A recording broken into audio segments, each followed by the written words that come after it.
Alright people, what is going on? It is your boy, East Coast Gamer, coming at you with the Knicks game recap video. I am currently standing because it is raining outside. The lighting is terrible in my room, so I want to get semi-decent lighting and also show off the Knicks jerseys and the Carmelo Anthony poster.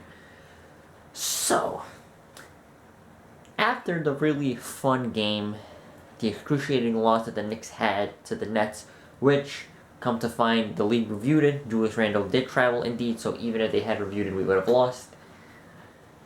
The Knicks were coming into the next game against Philadelphia, really needing a win, because the standings are really close and scrunched up, and the Knicks' schedule, as I mentioned numerous times, is brutal.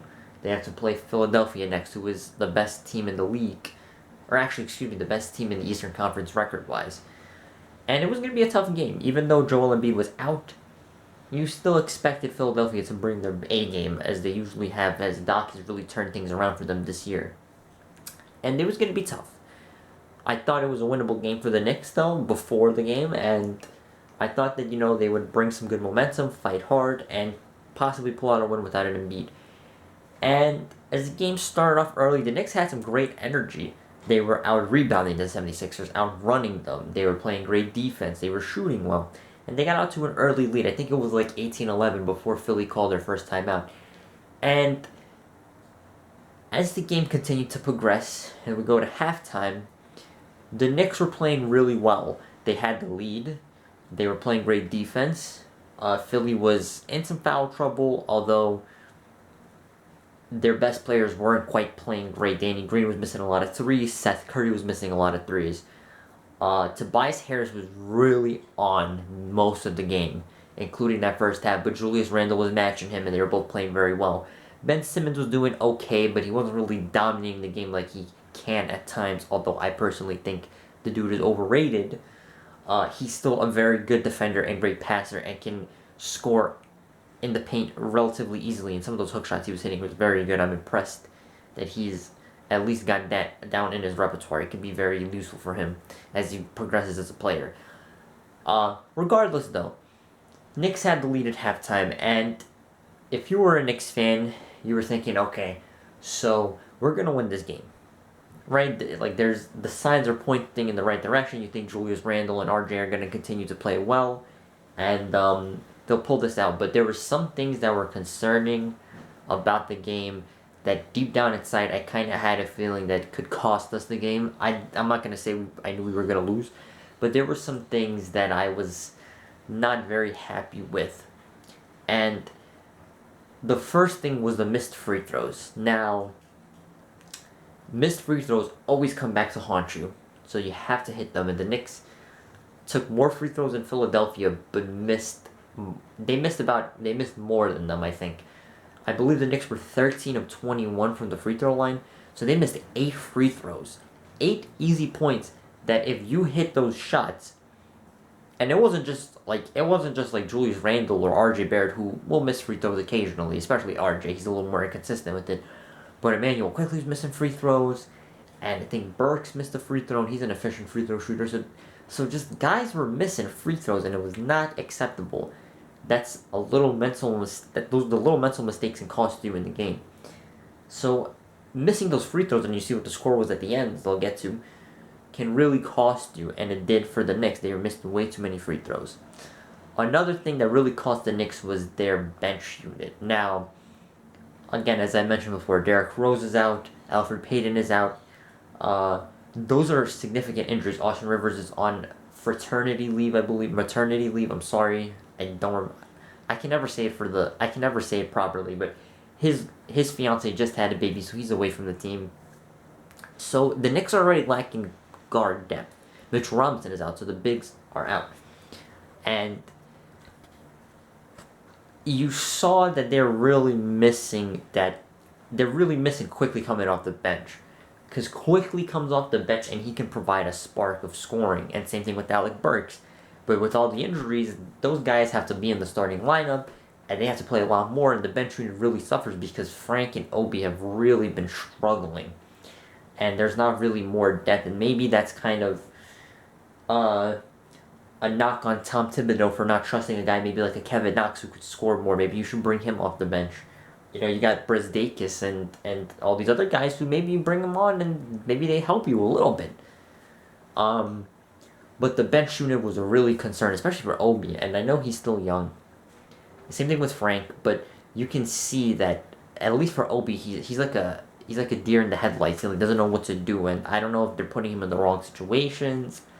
I don't know if it's just he's not confident, but Obi's really got to get his game going because he's not playing great. And again, he's a 22-year-old rookie. It takes time, of course. He's got to play better though. And Frank, for all the great defense, that he plays, where he can alter a game like he did for the Nets game, where he really turned it around for us in that fourth quarter. When he's not scoring, he's not really contributing. So he's kind of a dud, and that's been the problem with Frank. You'll have like 5 games where he scores really well and plays good defense, and then he has a stretch where he just does nothing. He's unconfident. And it's just frustrating, especially when you really need these guys to step up. When your guards are down, you don't have 2 of your starting guards. You don't have 2 very good, important playmakers. Yeah, even Elfrid Payton, at least Elfrid Payton is aggressive, So that was a concern, and Dwight Howard was killing us, man. He was absolutely killing us on the boards. And those were really the 2 things, and also the missed shots. And it happened in the Nets game, and it happened again. Down the stretch, the Knicks just could not hit crucial shots. RJ missed a couple. Reggie Bullock missed a couple. He turned the ball over on the sideline. Alec Burks missing threes. All this stuff just continues to cause the Knicks to lose games. But the key part of this game, the momentum changer was that fourth quarter when the Philadelphia 76ers bench with guys like Shake Milton and Court Motts and Dwight Howard came in. And they basically turned it around for the 76ers because they chipped at the lead and were able to rest their starters more. So Simmons and Tobias Harris, who killed us, and I'll talk about him in a little bit, they were able to rest, and the Knicks had to bring in Julius Randle and RJ faster into the quarter because Obi and Frank were just not effective. And you saw that, the Knicks kind of wear down a little bit because they had just played a game against the Nets, 40 minutes, a hard-fought game that they lost. A lot of guys played a lot of minutes. And those guys really turned it around, and then Seth Curry started hitting the threes, and it kind of just tumbled down from that point. And again, the missed shots, the poor turnovers, and Tobias Harris proved that he should have been an all-star, and the dude was just balling the other night. I think he had like 30. He was just unbelievable, and he was doing it in numerous ways. He was getting to the rim, he was shooting, he was making great plays. I mean, he just did everything for the Philadelphia 76ers and really helped them win this game. And, he hits the 2 big shots at the end, and it's just frustrating, as a observer of basketball, because I hadn't played professionally, so I don't really know how hard it is. Obviously, it's difficult, but Tobias Harris is going right every possession. Force the guy left. Force him to his weak side. Try forcing him into traps and stuff. But again, that's just me personally what I would do. I'm not really a basketball savant, as you can tell. I'm just a guy on the internet talking about basketball. But overall,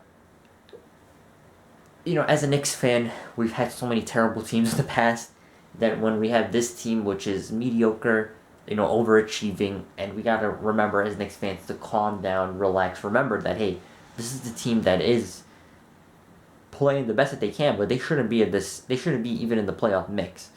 And we forget that, and we think they're like a true playoff team, but we don't really, do they have enough? I don't know, but it's just frustrating because you can see where there's progress even in losses like this, where you see like an RJ miss a big shot, Julius missed a big shot. You see that's good experience for these guys. He quickly missed the potential game tying 3.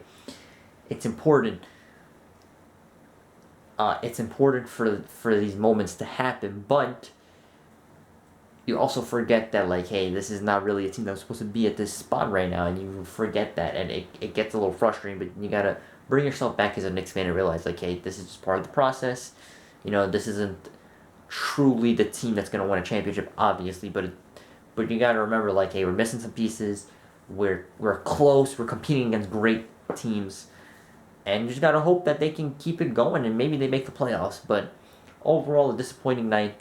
We play Orlando tonight. Still no Derrick Rose. Still no Alfred Payton. Emmanuel quickly is questionable. We're really down to guards, so hopefully those guys can come back sooner rather than later. And these are some big games because it's getting close in the Eastern Conference. There's a lot of schmas there from 6 to 11. So we will see what happens. Overall, fun game to watch again, though. Frustrating, though. But it happens. And hopefully the Knicks can get a win tonight and bounce back.